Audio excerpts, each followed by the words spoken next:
Rock 100.5 KATT. I am Cameron Buchholtz here with Ayron Jones. What's going on, man? What is up, brother? How are you? Doing well, doing well. Just stoked that you are going to be here for KATTFest this year. Man, I'm stoked too. It's been a slower year for me as I'm finishing up this new record of mine.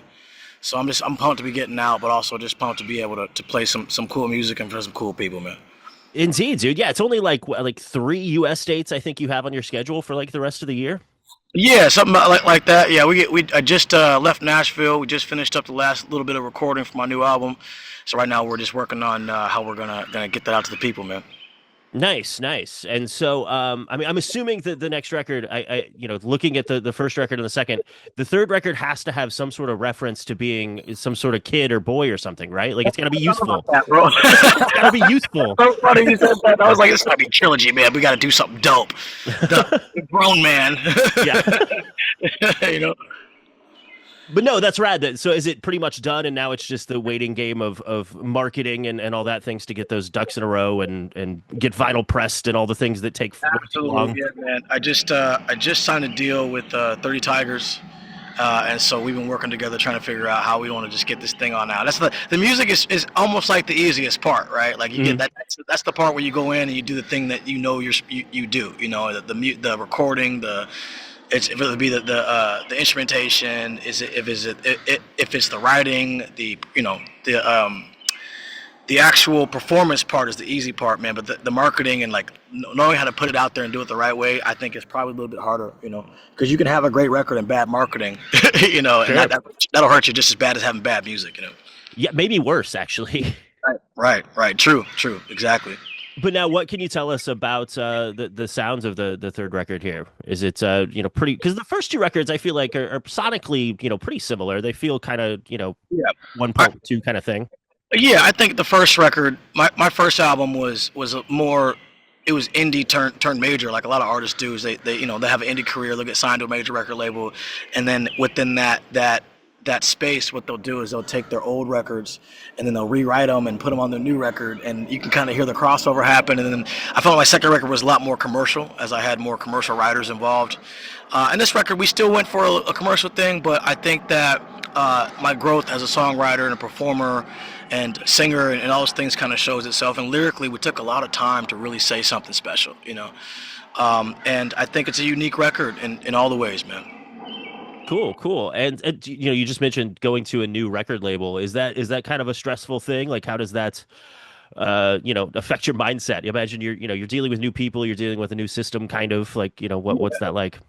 Well, it is definitely, there's an onboarding process, and there's going to be a little bit of a transitional period as we figure out how we're going to work together, how we fit, and what's going to work well. But I think 30 Tigers is a great place to be. I mean, their business model allows artists to kind of hold on to their music and a little more creative power. I mean, I enjoyed being signed to a major record label and having the funding and the marketing, everything available to me. But with major record labels, you often find yourself at the behest of the record label. If they don't like something, they're going to let you know. Sure. Why not let you put your music out, and it's and I'll give Big Machine credit. They did always consulted with me when it came to creative stuff, and we tried to make it a collaboration. But I think sometimes when you're working with these major labels, there's a little pressure to show up rather than you just naturally being who you are.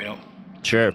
Yeah. But, I mean, that major label budget got you on top of the Space Needle. So it sure did, bro. Thank you for recognizing that, dog. I mean, damn. Thank you, bro.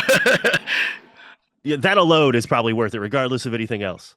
I did, that's what I'm saying, man. It's like that moment, those moments in time are unforgettable for me, and it did. I mean, it boosted my platform in a tremendous way. I got out to millions of people around the world, and now I have an opportunity now to come out with something that's a lot more me, a lot more centered around the sounds that I feel like represent what goes on in my head, really.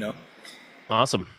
And now with like, I guess you make a point of making kind of being from Seattle like a big part of your brand, and that's a very common thing with like I think hip hop artists and country artists kind of always make where they're from a lot bigger deal. Rock artists don't really do that. Like most of the rock bands out today, and often can't even tell you where they're from.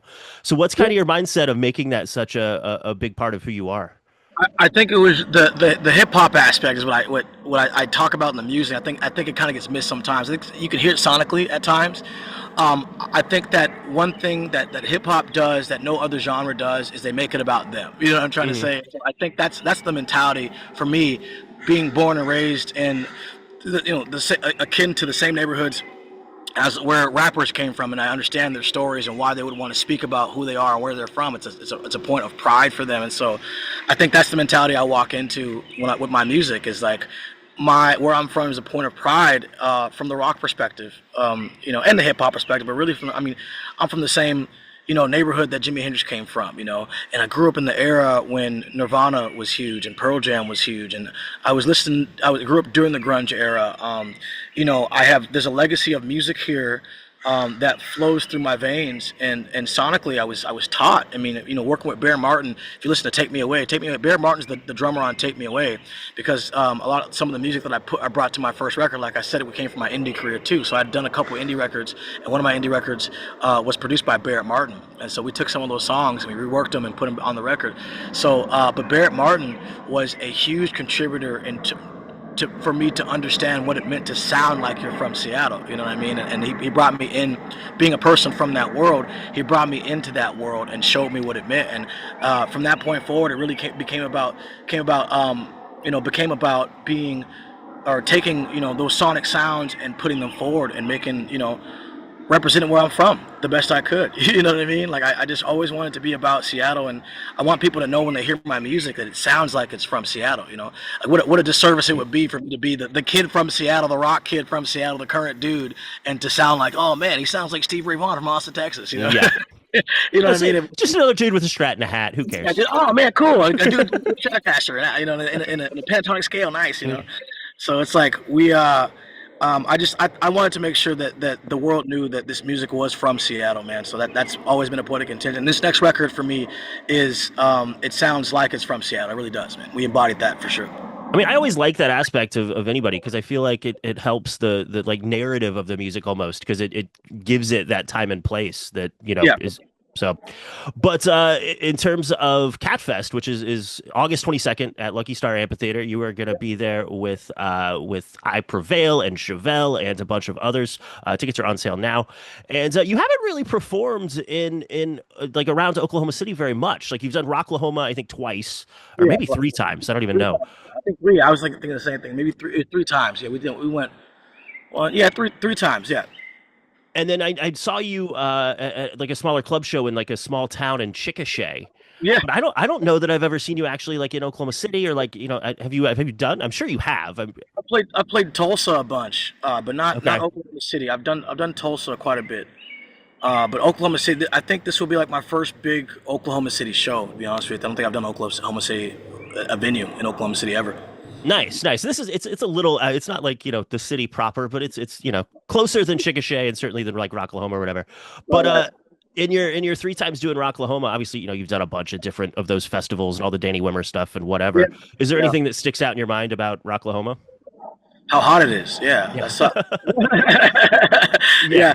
I think Rocklahoma is a great festival because it is kind of for better for worse, Oklahoma, it's like kind of the middle of nowhere wherever you go. You know what I mean? Even though you might be a big city, but and so I think just to see the community, a tight knit community like that show up in force to a festival and to really get to know Oklahoma from that perspective is very unique. And I think that anybody who ever gets a chance to go to Rocklahoma should definitely check it out, because it gives you a unique perspective on Oklahoma. I think Oklahoma gets a reputation for being, mostly cowboys and farmland and the Chickasaw Nation and so I don't think that you really get to see too much of the rock culture out there. So I think it was really cool. It's always really cool to get out to Rocklahoma and see the culture of people out there that maybe you don't get to hear about as much.